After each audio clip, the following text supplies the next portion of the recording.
We often settle into these routines without really thinking about them, let alone analyzing their genesis. Then, one day, we wake up in a strange place, blink, and say, "How the hell did I get here? Have I been here this whole time?" It happens to the best of us. We become so comfortable that days blend into weeks, weeks into months, and before we know it, we have sleepwalked through much of our life. Many of us are sleeping now. If we don't wake up soon, we may end up somewhere we didn't want to go, or worse, nowhere. Faster than a speeding bullet. I ran until my muscles burned and my veins pumped battery acid. More powerful than a locomotive. An idea is like a virus, resilient, highly contagious. Able to leap tall buildings at a single bound.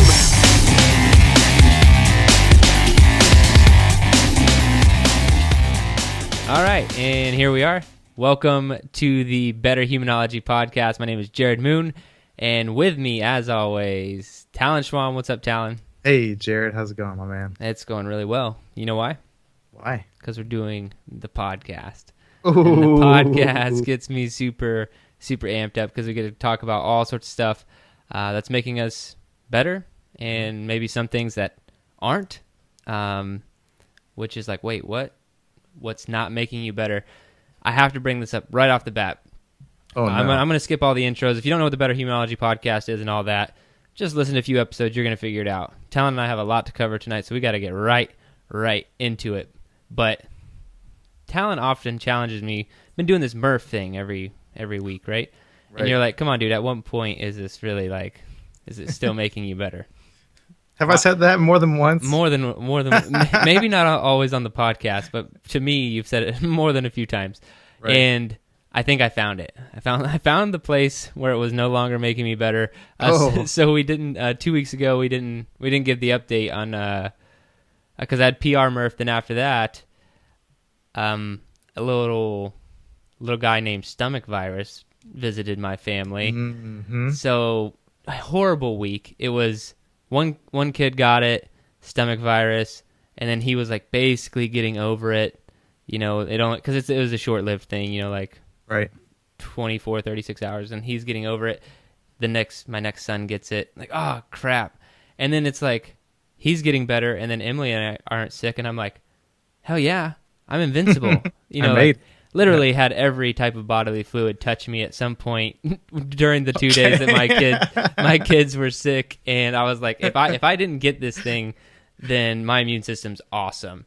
But apparently it's not, and I definitely got down with the virus Friday, moving into Saturday, which was Murph Day, and I almost still did Murph on Saturday, like with the stomach virus. I almost did it, and Emily gave me like a hard no. She was like, absolutely not. You're not doing Murph. She's like, you've done a lot of stupid things, and I'm normally pretty supportive, but this time is not one of those. So I waited till Sunday for the first time ever. This was last week, and did it. And I didn't wear a vest or anything, but it was pretty bad. I was very dehydrated and not feeling fantastic. So by pretty bad, what do you mean? Like you felt bad? Like you didn't feel like you actually improved? Like mentally, physically, just the whole package, like everything, like just the world came crashing down. I'm very, most of the time, like you catch me 99.9% of the time, I won't say that it's probably okay to just like let it slide or like, let's take a day off, you know, you feel a little weird. Like I don't normally agree with those things. It's a slippery slope to go down that path. But I probably definitely could have taken that week off and been okay. Like, probably would have been better, actually, because it only taxes your immune system more when you do really hard workouts. And so, anyway, I'm fine. I recovered, but I just thought I'd give a point into Talon's corner for maybe the obsessive Murphs aren't always the best thing to do. Not just here for the ride. No, but it was good. And then this last week, I did failure Murph, which, long story short, is I would just do calisthenics till my muscles would fail, and then move on to the next thing. It's a way I want to try it. Don't recommend it. Not very fun and doesn't make you any faster or better at Murph. So just go with the other recommendations I've given. But that's it, man. That's it on the Murph. I want to give a Murph update because the sick one was pretty awesome. Not as probably the most challenging yet, aside from like the bee sting Murph and the fingertip pull up Murph. Like that one was pretty tough. Different level. But let's move on to some challenges, man. Yeah, Better Human Bullets. You got a challenge for us this week? I do. I have a challenge that I think it's gonna be kind of fun to do. They always are. Yeah. So for my challenge this week, I want you guys to start a tally, and I'm gonna start along with you guys, and hopefully we can get some buy-in from Jerred, and he'll come along too. And I want you to just try to be as mindful as you can. And I looked, like, scoured the internets for something that's going to like help me just be more mindful. Maybe a really quick, easy, but also fun way to get better and try and become more mindful. And so I couldn't find anything, so I came up with this on my own. So I just want to start a tally where every time you catch yourself, where like you're in the moment, where you just feel like you're really, you're just grabbing life by the horns. You're right there. You just find yourself just, kind of having one of those kind of moments where you're just like, I'm just here. I'm living. Make a tally, okay? And then at the end of the week, we'll compare and we'll talk about it a little bit and see how it goes. And you're not going to remember all of them. You're probably going to forget a lot of those moments because you're going to be so caught up in the moment. But just do what you can, and then I think it'll be interesting to see at the end of the week how many of those we're getting and talk about it. So like a very mindful, aware moment. No, I'm just asking. That's what we're talking about, like extremely aware and mindful. Mm-hmm. So, but don't attempt to get there. Just if it happens naturally, just tally it. Right. Just try to stay present, and then also try to stay aware of the amount of times that you're being present. I mean, it sounds kind of silly, but it's really just like maybe putting it into your head for the week. Hey, I'm just going to try and remember every time. Like I basically remember that I'm just noticing that I'm living right here in the now. I think it could also have another effect where when you finish the week and you have no tallies, that might be another red flag you want to pursue. Right. I'm just walking through life obliviously, just like bumping into things. Right, exactly. So we'll see what it does for us, but I think it could have a good effect at the end when we discuss. I'm down for it, man. Great. Down for it. What do you got this week? So fitness/mental toughness challenge this week. Combo breaker. So I'm trying. I've been thinking about it a lot because I got to put some sort of parameter in here, safety parameter or something. But I want people to just go see how far they can run before they don't want to run anymore. So let me make that a little bit more clear, because you and I both have pushed ourselves to run untrained marathons. Right. That's not what I'm saying do, because I guarantee there's some people listening to this podcast who could do that. I want you to run until you don't feel like running anymore. Does that make a little bit more sense? You're just like...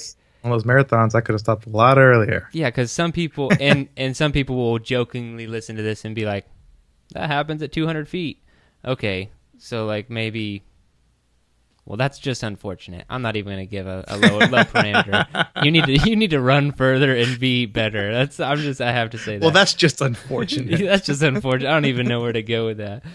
It can't be all encompassing all the time. So run until you don't want to anymore. Maybe it's 3 miles, maybe it's 5 miles. Just and the real reason I'm saying do this and why it's fitness/mental toughness is because it's that meeting yourself principle, but not in an extreme way. I'm not telling you have to do this really hard workout or anything like that. Just find out where that is for you, and then maybe reflect on that a little bit, like why you think it's that distance, why it's that, and then I would kind of be like, okay, well, how can we get it further? And the reason I choose running is you can't really do this stuff with barbell work without it getting stupid. If I'm like, hey, put on 40% of your 1 rep max and do as many repetitions as possible and tell me where you want to quit.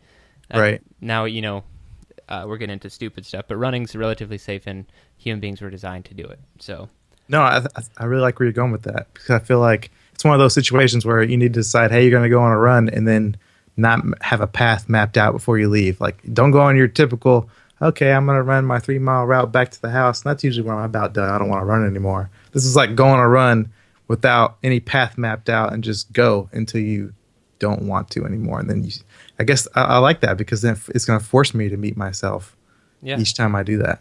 Yeah, because you don't want to be the guy who met himself at 200 feet, right? Right. So you go a little bit further than that. All right, cool. So that's fitness and mental toughness challenge. Get your fitness on and find out a little bit more about your mental toughness there. And really, that's just kind of like setting a benchmark. Yeah, like I kind of hit the wall at 3 miles or whatever. Okay, so moving to book. I know we have discussed her work on the podcast before, Brené Brown. Mm-hmm. So I'm going with her book, Daring Greatly by Brené Brown.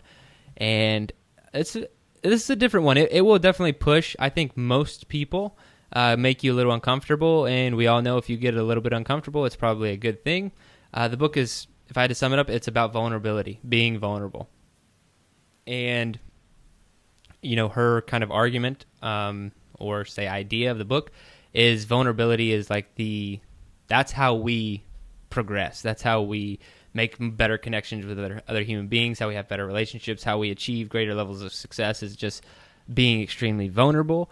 And that is very, very counterintuitive to human culture, or at least American culture, is just to not be, vulnerable. Everyone wants to pretend like they're stoic and like, they can just handle anything. But to be honest, we're not. And so people just don't want to face being vulnerable. This book, I would say it made me uncomfortable a few times reading it, just because I do need to be more vulnerable in certain aspects of my life. And yeah, it exposed that. So I felt vulnerable. No, it is a great book. So definitely check it out. All right. So I'm excited about today's episode. I'm stoked. So we're doing a kind of a Q&A episode here. That's right. I'm going to start with a simple one. Since we just kind of recently talked about Murph, I'm going to go into a listener question that was sent in about Murph, and then we have a plethora of other questions that we're gonna go over from the internet. So let's start with Murph question number 1. Are you ready, Talon? You ready? I'm ready. All right, I'll go over this one quickly because it is kind of specific on Murph, but I just had to address it. The other ones, we could probably go a little bit deeper on.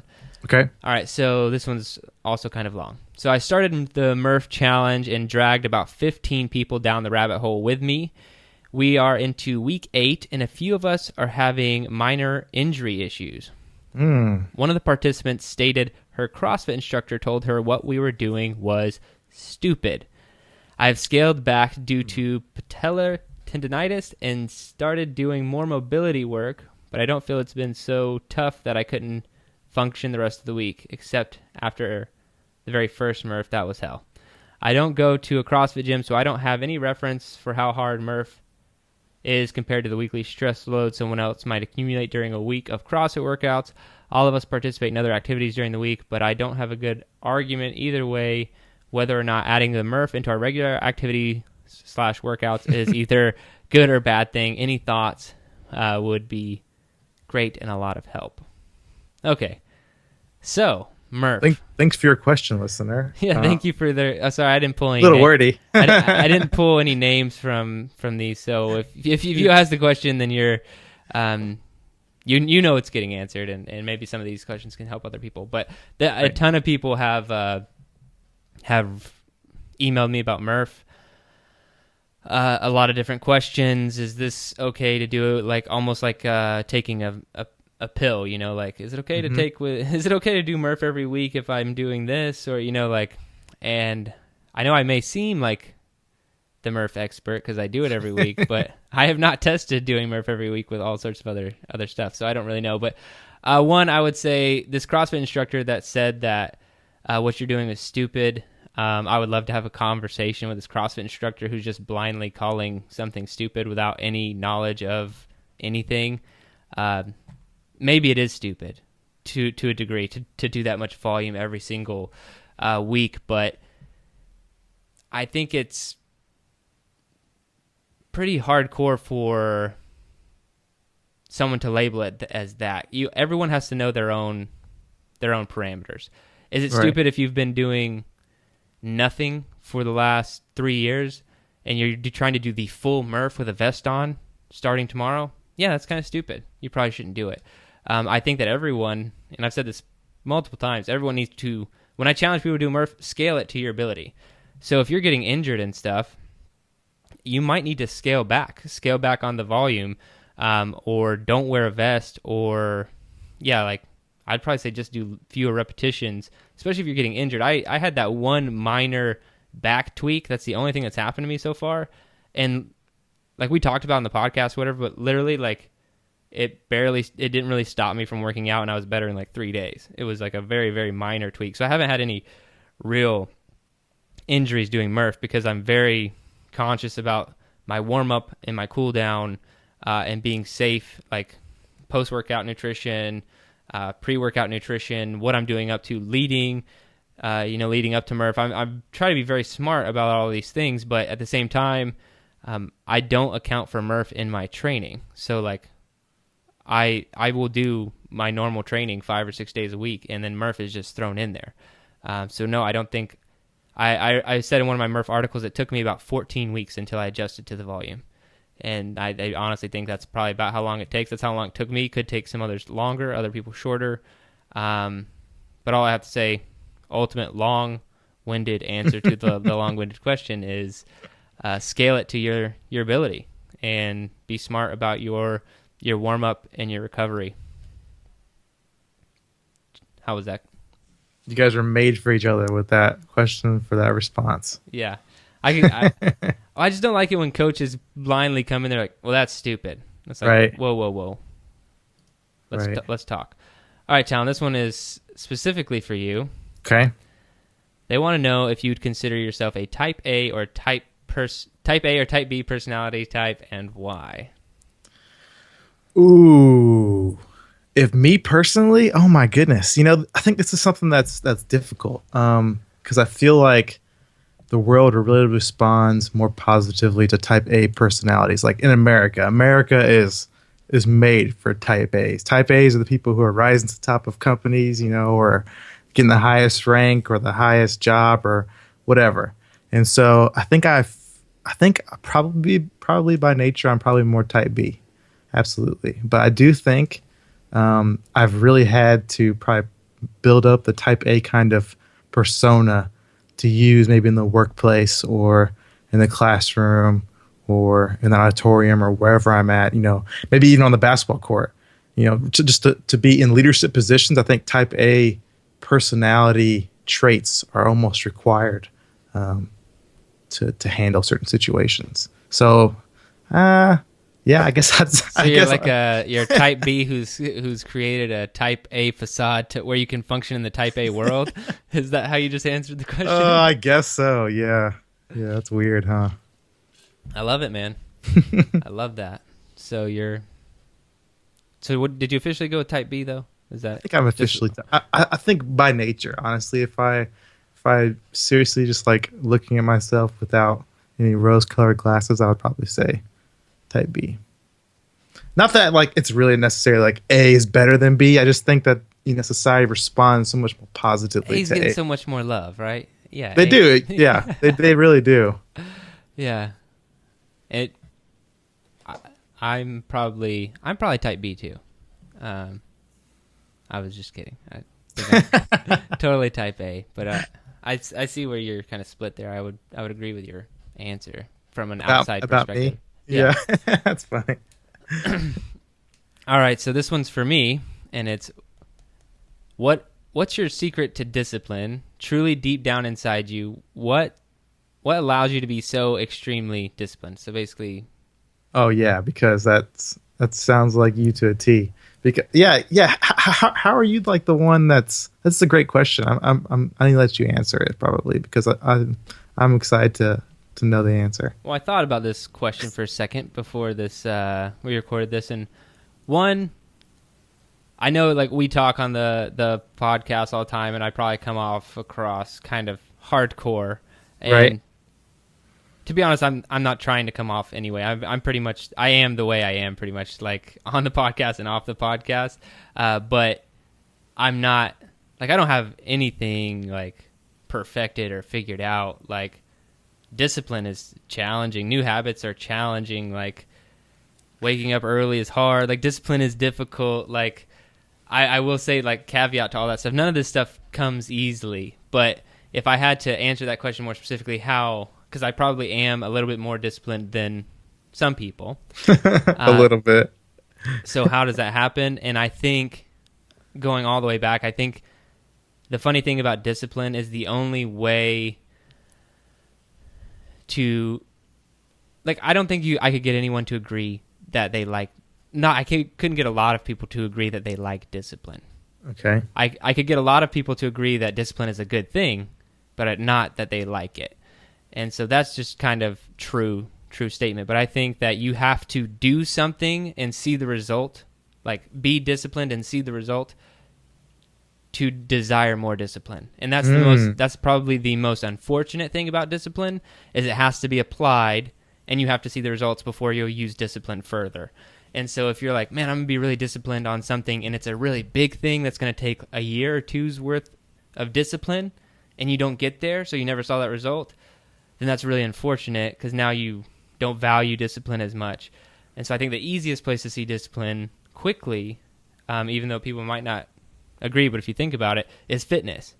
Mm-hmm. If you're just disciplined, like, every day for 12 weeks just to get something done, or to follow a program for 12 weeks, and that's all you got to commit to. Just do that. That's a relatively short time period, because you're not gonna double how much you make in 12 weeks, or, like, land the job of your dreams in 12 weeks. I mean, those things are possible, but fitness is a lot easier place to start with discipline than those other things. So I think It's true. I think at a very early age, I luckily, I guess, stuck with working out to the point. I remember, like, I was like, I'm just gonna work out every day, like, whatever, I'll do this. And then I did, but I didn't really notice any changes when I was doing it. And I kind of clicked one day, like, I had this thought. It was like, why are you doing this? Like, it's taking up a significant amount of your time. You're not really noticing any differences. Like, do you want to keep doing this? And then it was like the next week, I kind of started to see results. Like, I was getting stronger. Like, things were becoming more noticeably different. And so I think seeing that little taste of success through discipline made me realize that discipline was really powerful. And that's just, if you can use discipline and you see a result from it, I think you'll want to use more. And I just think that's how discipline works. Like I said, it's the best thing about discipline because it gives you results. It's also the worst thing about discipline because you have to endure it to be able to continue to use it. So it reminds me of just like lifting weights. Like but like something I talk about all the time. It's infectious. Like it's cyclical. Like it'll build upon its own. That's how it was for me when I first started lifting. I was like, oh, I saw some results, and I was like, oh, well, actually, maybe I can start doing this on a regular basis now. So yeah, I mean, and now I get, like, if there's like something like a big challenge or hurdle in front of me that I know is going to require a ton of discipline, like I almost get excited. I'm like, oh, well, I get to, because I remember when we've talked about this a few times. My wife and I, between student debts and like car loans, we were $100,000 in debt, right? And we paid all that off in a relatively fast amount of time. But I remember adding up, like first couple months into our marriage, I had a piece of paper, I was adding up all of our debt, and I was like, damn, what is this going to equal up to? Put it all on paper, and it was just over $100,000, and I wasn't depressed at all. I was like, this is going to be a really cool story one day. Wow. I knew it was going to take a lot of discipline, but I was like, this is going to be cool when I pay it all off, or when we pay it all off, Emily and I. So it's a different mindset once you realize that discipline can help you achieve whatever you want to achieve. All right, dude, on to question for Talon, and then... All right. Okay, yeah. So elaborate more on awareness, in quotes, awareness. You often express this as something that is very important, but how can you get better at being aware? Tips, strategies, etc. And this actually kind of goes along with your challenge this week almost. That was unplanned. Ooh, yeah, it does. It does go along with my challenge, I think, a little bit. That's truly the thing that I'm searching for, honestly. I think this is a great question because of that reason. I'm searching for more and more ways to try and help others become more aware, and along with myself to be as aware as possible, because we do just get distracted so often, and it's so easy for that to happen. But ways that we can work on that, I think, like number one is just really putting that in our mind first, that we want to try and remember, like to be in the moment, because I think the more that you're in the moment, the more aware of yourself, the more aware of your environment you are, and the more you take away from it. So the more that you understand in the long term. So I think it's an exercise that kind of builds upon itself, kind of like how you're talking about. Is I think over time that becomes cyclical. So the more and more often that you're kind of reminding yourself, hey, just be more aware, remind yourself to live in the present, remind yourself just to kind of like take in the air around you, like smell the flowers when you walk by, like the dandelions or whatever. I mean, like take a look up at the sky when you're outside and you're going to pick up something at the store late at night. Those kinds of things, even though they're really, really small things, that kind of just help remind you that like you are here right now in this present. You're not living in the past. You're not living 2 seconds ago or 10 seconds ago or 10 years ago. And you're not living 2 seconds in the future or, all those, situations into the future either. You're living right here in the now, and you can only change that aspect. You can only change the now right here. And so the more and more I remind myself, the more I think I got better at it. I think that's a good place to start. But some of these things, like this tally exercise that we're talking about for the challenge this week, I think are ways that maybe I can try and find kind of, breaking it down a little bit more layman style for me, even to try and really, just mark how many times I'm being aware, how often I think I really am being aware, and then just really build upon it. So I think it's a tough question because it's really kind of a tough, fluffy concept, really trying to be aware of things. But I really think just maybe reminding yourself at first, and then just, stopping and looking around and just living, just feeling what it's like to be alive as much as you can. It's almost just being aware. Don't use that. Being conscious of the fact that you need to be aware. Like just almost remind yourself to be aware at some point during the day. When we did that, this is something I still use today, even though I don't really use the app anymore. Headspace, the meditation thing. So yeah, meditation can help you be aware. Whatever. That's probably a good, cop-out answer. But though a specific exercise he did in the guided meditation was, it's just like if like when he says you're sitting in the chair, like just like feeling your weight of your body in the chair. Right. I would say that probably grounds me the most. If I ever feel like there's a moment where I need to be aware, if I realize I'm kind of like lost in thought or not being very aware, that's the only simple thing I've found that works for me is like, that's a really good suggestion. Just like, yeah, that's, I probably don't do it near as often as I should, but that was from Headspace. I like that one. Yeah, that's actually a technique that is used a lot that I've actually used a couple of times in counseling. It's like, just making sure that both feet are on the floor, both hands, maybe sometimes on your thighs, and just kind of like letting your weight sit there with you, just like sitting there and just kind of like, when you say grounding, it's a good term because you are kind of just like grounding yourself to the floor, to your own body kind of, and just feeling what it's like to be you. And that's kind of it's a weird concept. Because also in the Headspace, when I first started doing some of those guided meditations, he would kind of, I think one of the things he said was like, like try and realize any pains or whatever that you might have in your body or something like that. And my initial thought was, dude, what are you talking about? I don't have any pains in my body. Like, I'm fine, like I'm good to go. And then I sat there and would like actually went through the exercise and concentrated, like, what, my back hurts a little bit. Maybe my shoulder does too. Like things you just kind of like don't think about at all because you're just like busy grinding. But you gotta pay attention to yourself. Yeah, it's funny because I feel like a lot of times we do carry physical, like almost pain or reflection, of some of the things that we're dealing with psychologically. All right, let's move on to question. For me, looks like, how does someone break into Olympic lifting without any prior knowledge? I lift, but it seems like the Olympic lifts are more complete, and I want to incorporate them. So this is a good question. Breaking into the Olympic lifts, especially for a lot of the garage gym athletes out there, maybe you don't have access to a coach or something and you're trying to teach yourself. The first thing I would say,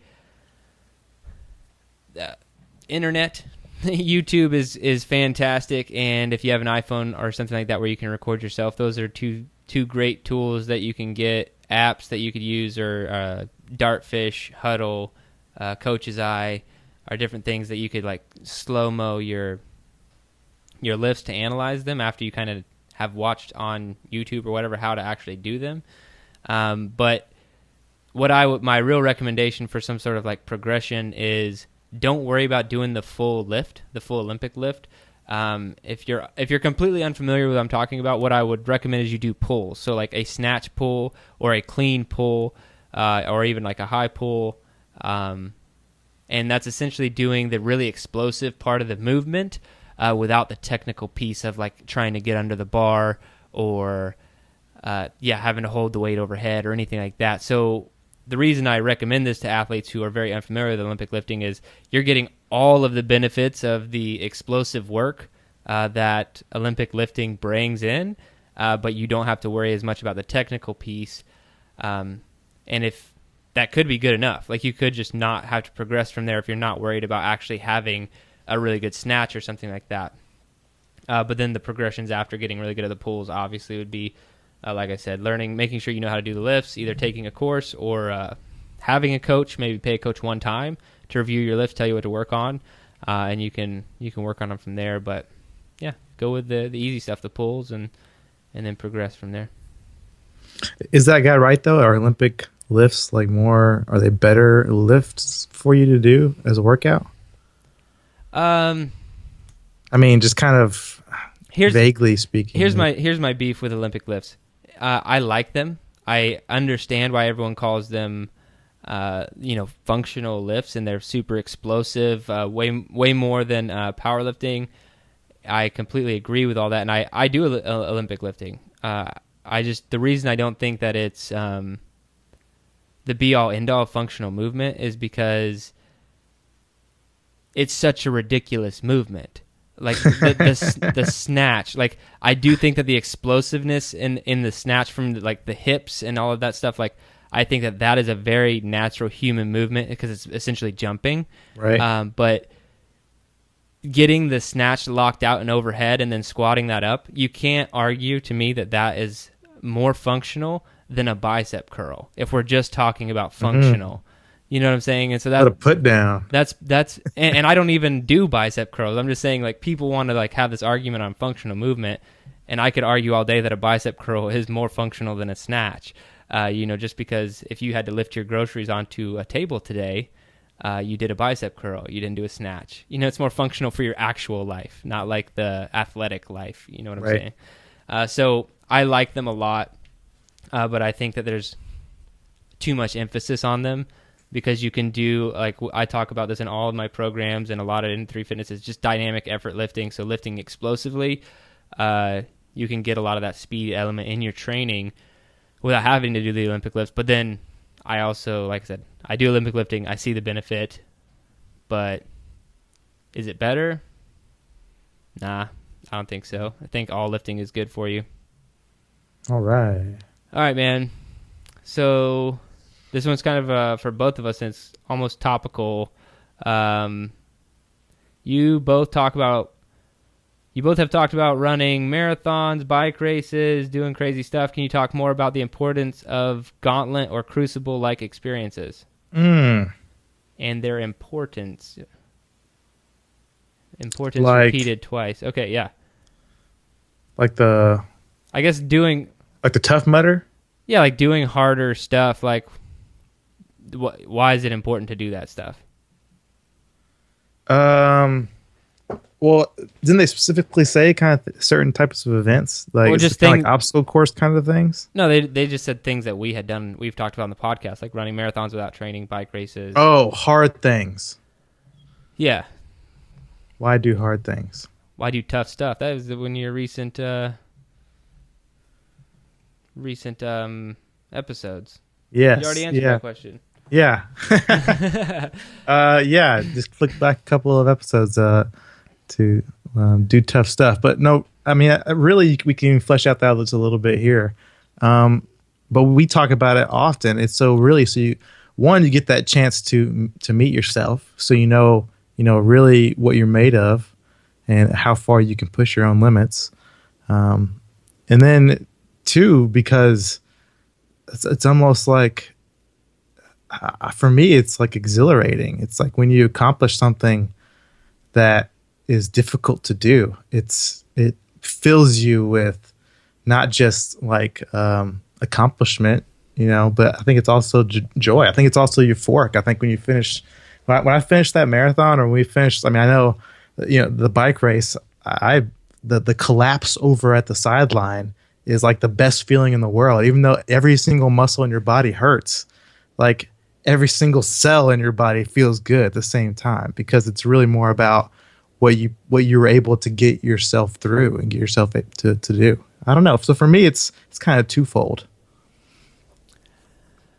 I think my answer goes to Maslow's hierarchy of needs. So, and you probably know more about that hierarchy than I do, but in all honesty, it's your basic needs are met, right? Of like, you're looking for that self-actualization.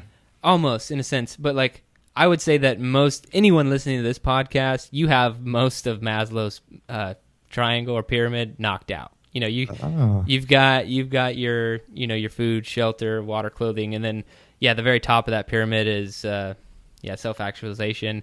I just think that we're all, as a society, this is kind of just, maybe we could talk, maybe take this question a little bit in a different direction and say, like, why are these things getting popular? Like, why is Spartan Race exploding? Why is Tough Mudder such a big thing? Why do those things matter? When if you would have gone back to 1945, maybe a little bit later, post World War II, and told a bunch of dudes that, hey, we're going to charge you $100 to go run through some mud and jump over some logs, you'd get laughed at, right? You'd get laughed at, and no one would buy your thing. Your business would fail, like, right? Because it was just a different time period. And I think that we're in a very, very different time period today, to where that stuff is necessary to change your frame of reference, to raise your bar, whatever you want to call it, because all of our needs have been met. And so, and you might think that you need a million things right now, but I can guarantee you probably need very few of them. And so I think something like this, it just helps people keep chasing the need for better, or the need for fulfillment, or something like that. But that sidesteps why I think it's important. I think it's important to, what I said earlier, change your frame, or raise the bar. That's why I think every time you push it just a little bit harder, you now know a little bit more about yourself and what you're prepared for. And the only unfortunate thing I think about mental toughness and training in general is that none of this, I don't think it translates 100%. Like say you have the mental toughness and resiliency to run a marathon without training. You've proved that to yourself. So it's giving you maybe a certain level of confidence, right? And you know how hard you can push yourself. You know where maybe your breaking points are. But unfortunately, maybe only 40 to 60% of that would translate into you doing something else in life. Right. Maybe your work life or your relationships or something like that. It's not across the board type of thing. And so that's why I think you have to push yourself in every area of your life. Mental toughness is great in fitness, and I think that a lot of it can translate to your life. But yeah, sometimes you just need to sit down and do the work in other areas, whether that's your relationships or your work or whatever. Cool. Answered? Sounds like it's answered to me. Answered. All right. Is there anything about becoming a better human that is out of our control? Like, can luck be involved in growth or gains at all, in your opinion? I'm going to let you kick that one off. So I have this kind of funny story. It's really short, but it's not even really a story. It's probably just a situation thing I heard on TV the other day. Anyway, so It was Usain Bolt being interviewed about his workout regimen, right? And like how he trained so hard to be able to be the fastest man on the planet. And he actually cited videos of like Snapchat or Twitter or some kind of social media of Kevin Hart, the comedian, showing every day that he does, he works out every day. He does really intense workouts every day. And that's what Usain Bolt said inspires him every day to get up and do his workouts that he doesn't feel like doing. And he can't work out every day like Kevin Hart does. But that's what inspires him. And I was like, oh my gosh, really? This is what Wait, Usain Bolt can't work out hard every day? Like, that's what he says. It doesn't make any sense. He says he gets tired. He has to take some days off. Oh, I got you. Okay, right. So he doesn't have the work ethic. Was what he's saying that Kevin Hart has. I know. I thought it was hilarious. I think he's being a little bit overly humble as the fastest man in the world. Yeah, it probably is. Probably by me a little bit, right? But to me, it made me think, oh my gosh, well, probably a lot of his talents and abilities are just, they're given to him. He was born with that. He had the luck of the draw to have those, talents and abilities, right? And so, I mean, if his work ethic is so uninspiring that, a comedian is what inspires him to really try and beef up his work ethic, then I feel like a lot of his abilities are probably, that might be attributed to luck. I can see what you're saying. Okay. So basically, people can capitalize either on their genetics or upbringing or something that might be a little luck. But to be honest, there's no way, like, he's got to have some work ethic. You literally can't be the fastest man in the world without some sort of work ethic, Well, that's what you'd think, yeah. Yeah. That's very interesting. So luck, I think I wish that I could, break it down into percentages, but I think luck has very little to do with anything. I think, in that case, I do think when it comes to fitness, yeah, I do think like there's no amount of work ethic that's, I always bring up LeBron James because I know basketball, and that's the only NBA player I know. So there's no amount of work ethic that's going to make me compete with LeBron James. Right. You know what? Take me back to 3 years old, make me obsessed with basketball, and that's the only thing I did every day for the rest of my life. And make LeBron James start 5 years later in his life, he still beats my ass in basketball. Yeah, I'd probably agree with that. Yeah, there's no way, some of that stuff is given. But if we're just talking about being a better human in general, I don't think that there's luck in it. I think, I've probably said this on the podcast, but like one of the only things that I want my children to know moving forward through their life is that they need to try hard. And that's almost the only thing that's going to matter is their effort. And so, to be honest, I could almost sum up being a better human as that, is you just need to try. That's it. 3 letters, try. If you're trying to become better, you're going to become better. Very little luck involved in that situation. If you are focused on what you can't do because of your lack of financial resources or genetic ability or something like that, then just try harder. That's it. Try.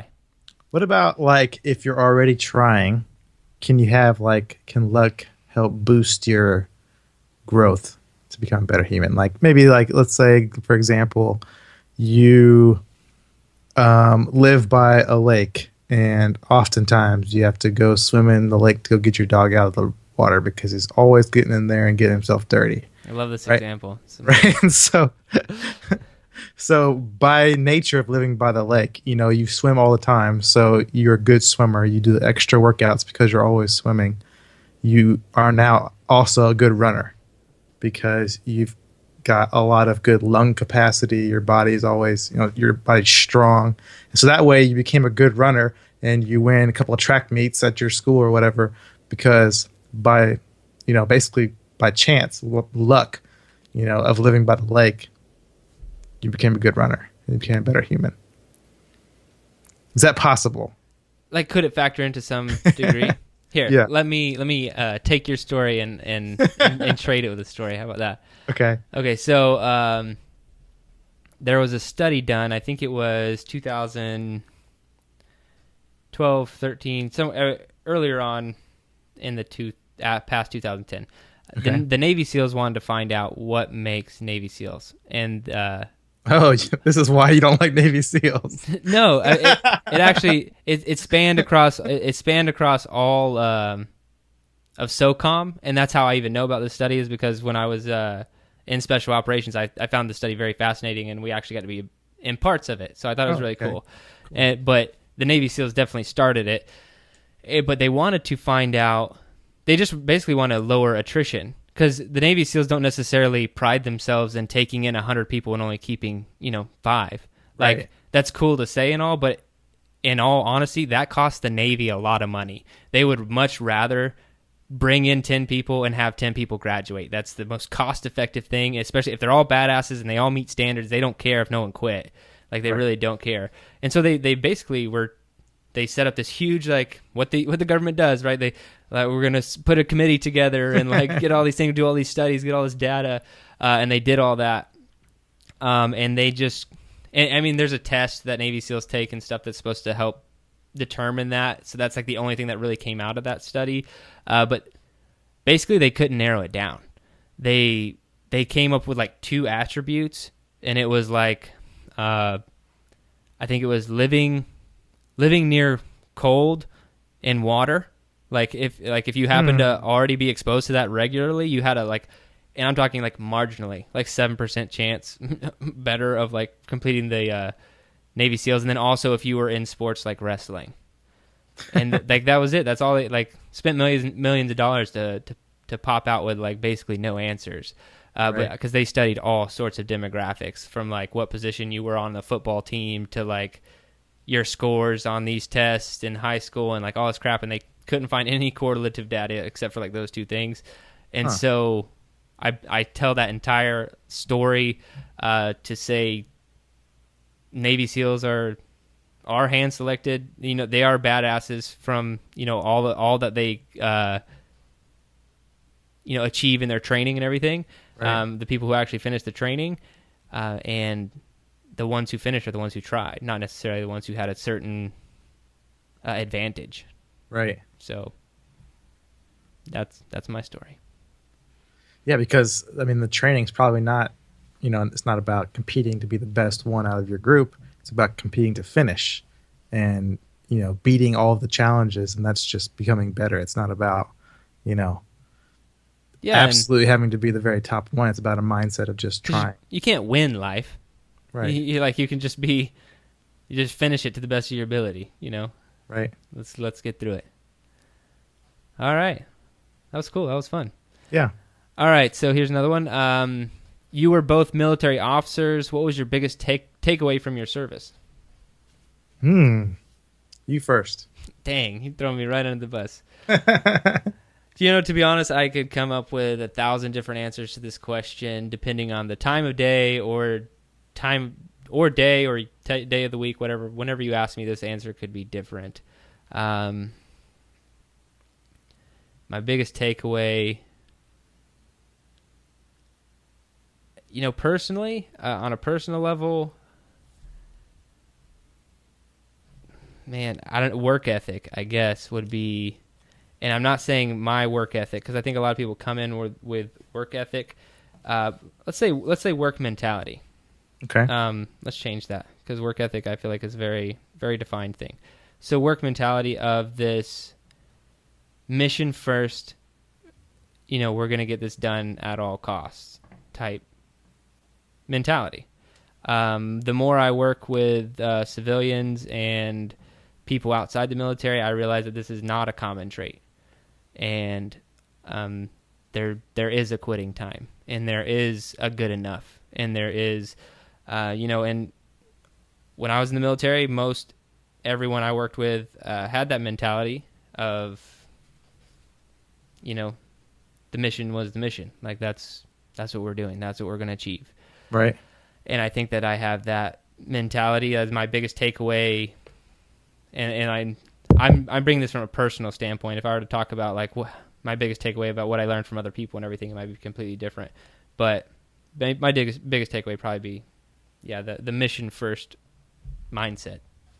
Interesting. I think that's awesome, because I started writing mine down just right as you started talking and just putting together what kind of thoughts first came to my head.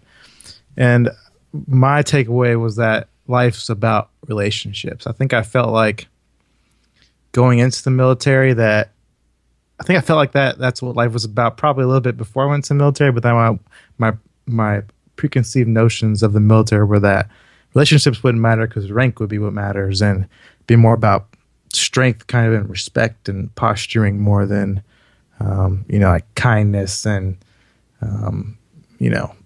building relationships through like friendship and things like that. And now that I'm out, I absolutely have solidified that view that life's just all about people and the relationships that we have with people. I think it's so funny that you learn that, it's kind of like grind, like, mission first. And it's interesting, in your career field, it was, I think that's interesting. That's how it went for you guys, where me, in my career field, it went more for like, how can we, work together and come together and overcome some of this stuff. So for me, a common thing that you hear in the military is that, mission first, people always. Mm-hmm. Right. And so what I would say is, if somebody said that, I'd be like, no, there's, people first, mission second. I would just go ahead and lay it out. Go ahead and lay it out how it really should be and how it really is, because the people are the mission. The people get the mission done. And that's how it is with every aspect, I feel like, in life. The people maybe in your family are the ones who get the mission done. It doesn't matter if the mission was to make enough money to, have enough to support your family, or if the mission was, to whatever, make sure that your family has a really good time on vacation. No matter what it is, like, it takes the entire collective of people and those people working together and making those relationships work amongst themselves. And so I think that's what I took from it, is that really it's the people to people, person to person, individual to individual relationships that make the world work. It's a good takeaway.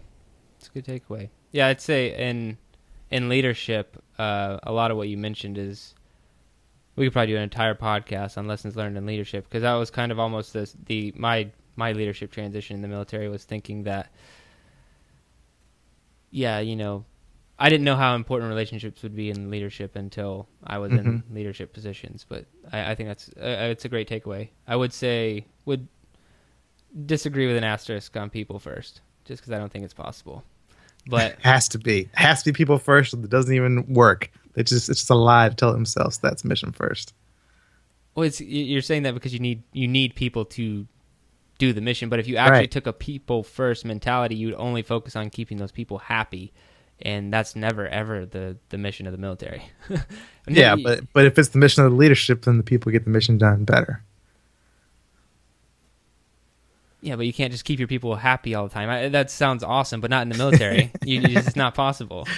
If you pay them more. Hey, we have to go do something really awful, and you might die in the process. That doesn't make me happy. Not doing it. Moving on. All right, guys. Last question. All right. Can you be a bad person and still be a capable leader or better human? We were just talking about leadership. It's perfect. Yeah. Bad person. You can't be a bad person. Done. Roll music. You shouldn't be a bad person. That's for sure. This question sounds a little timely. What do you mean timely? It kind of reminds me of the presidential election I think we have going on in the country right now. I'm not touching that one. But I will talk to this question though. Can you be a bad person and still be a capable leader or better human?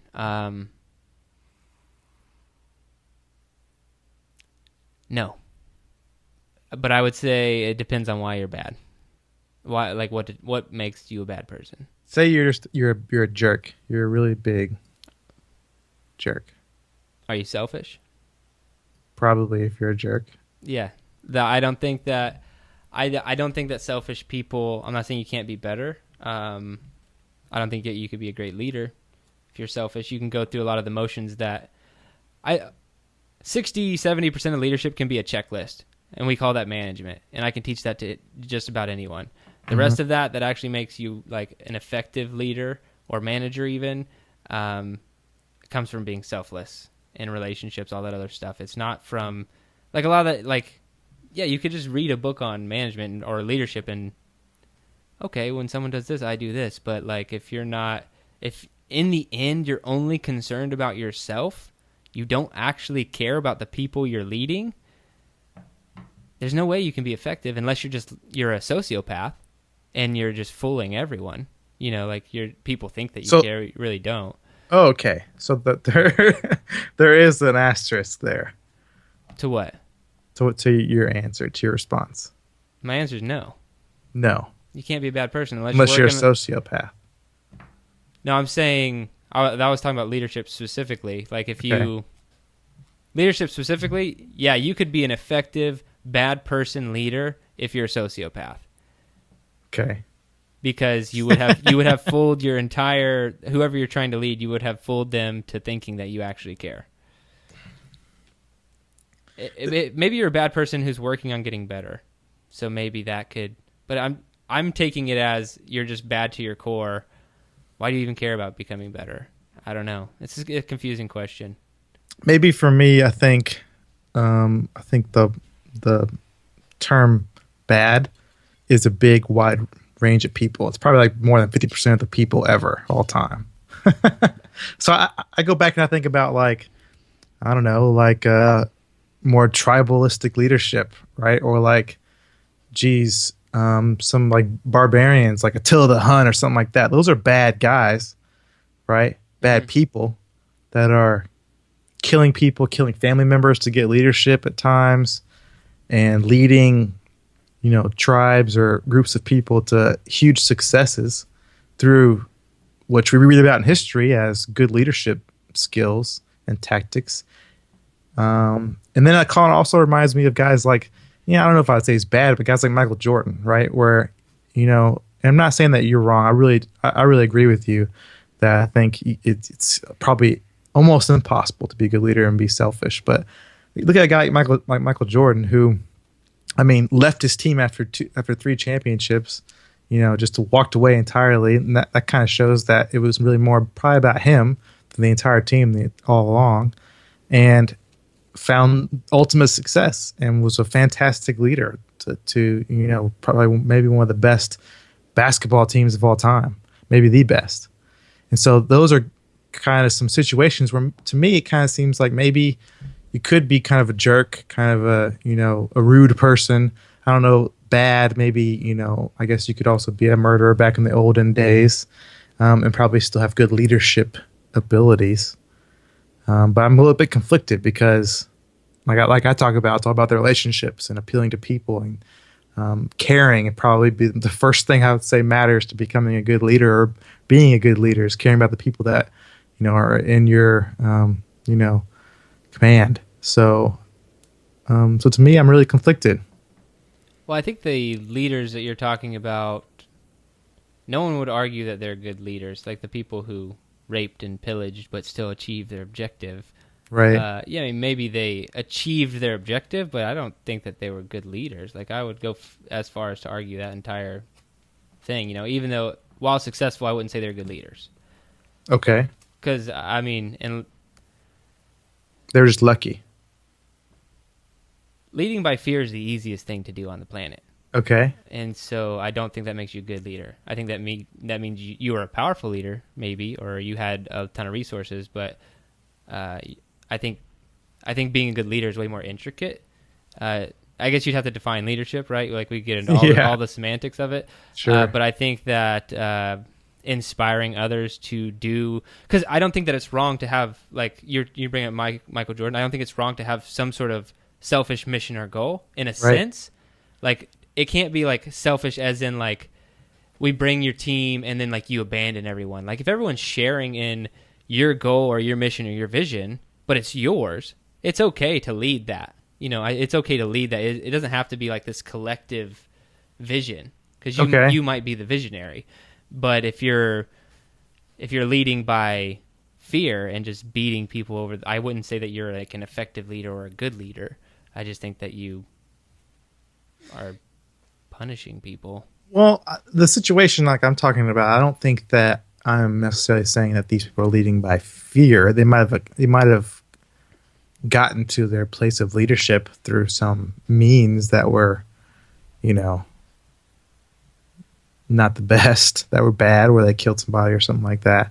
But these aren't people that necessarily, they might lead in fear. Who knows? But I'm talking about more their ability to inspire people to achieve, right? And so maybe it's like their own personal greed, their own selfish greed to be the best, like the best ever, like Michael Jordan. I feel like his own personal desire and passion and greed to dominate everybody else and be the very best drove and inspired a group of men to achieve special things, right? Or like Attila the Hun, if we go back there, like a guy that had so much, greed and just enthusiasm and passion to conquer, inspired a massive group of people, horde of a nation to just accomplish special things.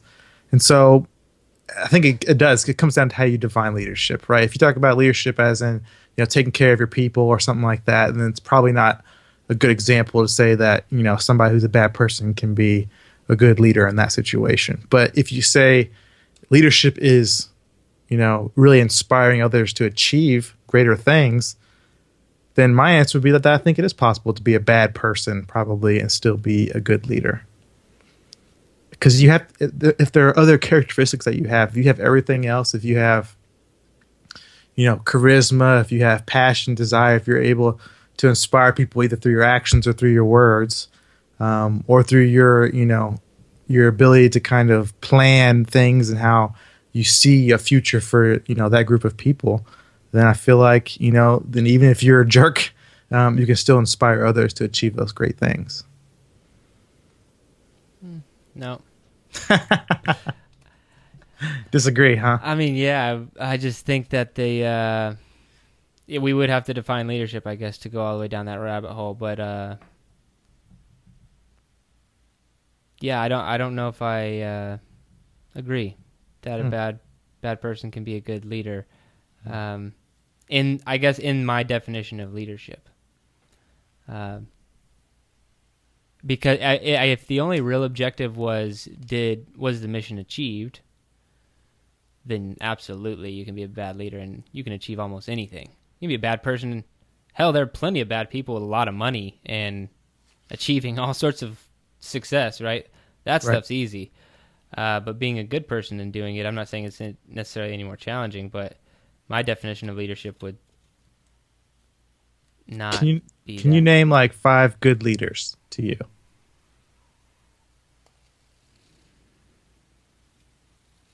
No. Because I guarantee you that somebody could say, hey, one of those guys or gals is not a good person. They're probably more of a bad person than anything else. Right? Mm-hmm. No? No, I'm saying, like, no one's perfect, for sure. For sure. But now we're looking at their leadership or the person? Now we're looking at terms like bad and terms like... Because you could have like a messed up family life and like be horrible to your kids, but like genuinely care about the people you lead at work or something like that. Sure. And so you're a bad person who's an amazing leader. It gets confusing, Right. Yeah. So it's just not possible to you. In my definition of leadership, I guess then we would also have to define bad person and also Exactly. because here are my final thoughts, because since we are getting too far into semantics, I think that most anyone can lead through any method. That has been proven in history, as you pointed out. Like, leadership is possible in a million different ways. I don't think any of those old ways will be near as effective in the next 50 years. The world's getting too entitled for that. So I agree with that. Leadership's way more complicated these days. And so I don't think the new foundation of leadership will allow it. Will allow that old style of leadership that may have been effective. It's a fair point. I think you can be selfish and not be a bad person, though. So I didn't put those hand in hand. I think if you want to achieve like a big goal, mission, or vision, and you're going to lead others to that, even though it helps you out, if it also helps them out, then that's fine. I'm not saying being selfish is a bad thing, but genuinely a bad, like, shitty person, I don't think will be a very good leader, because who would want to follow them? It's true. Yeah, you didn't put them in that category. I started putting people in that basket. What basket? Basket of bad people. Basket of bad people. Yeah, it was just hypothetical bad people, which, I mean, Michael Jordan's not a bad guy.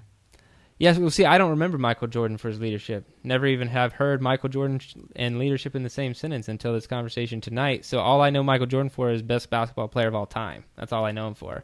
Wow. He's not going to go down in history as the greatest leader. He's not going to be like ranked top 50 leaders of all time. Like now we need to have a show about leadership and the different types of leadership No, I'm just saying, like, say some magazine came out with top 50 leaders of all time. Michael Jordan's name doesn't show up. I would argue that.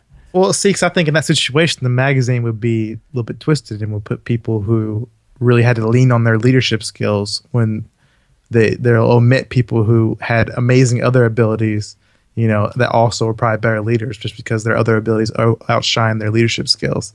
So they'll be like, oh, well, this guy over here, this unathletic dude that really had to inspire people to be successful, he was a leader and he was in the top 5. Well, and if you think about it, Michael Jordan's only leading, what, like 15, 20 people? All right. The other really successful leaders are leading thousands and thousands and Yeah, thousands that's a good of people. point. I mean, I think leadership's scalable, but that's a good point. Yeah. But easy on a smaller scale, right?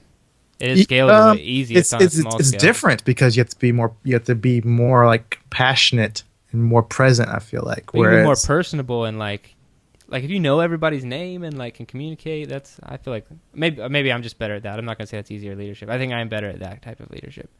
At the bigger group?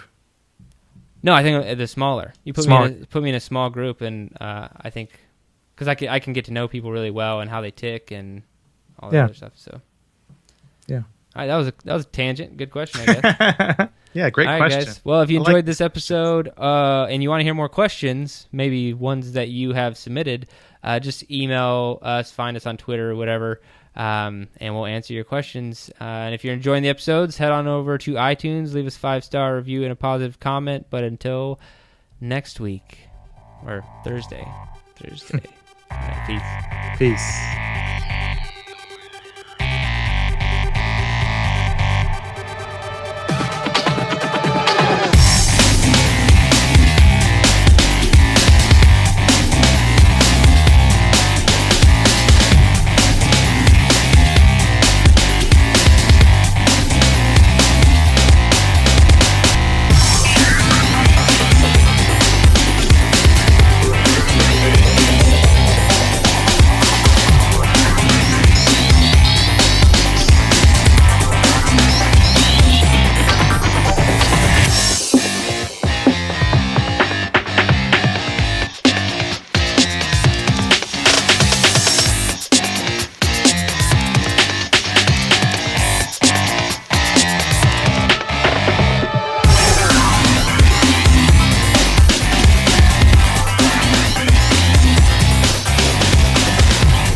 Your best.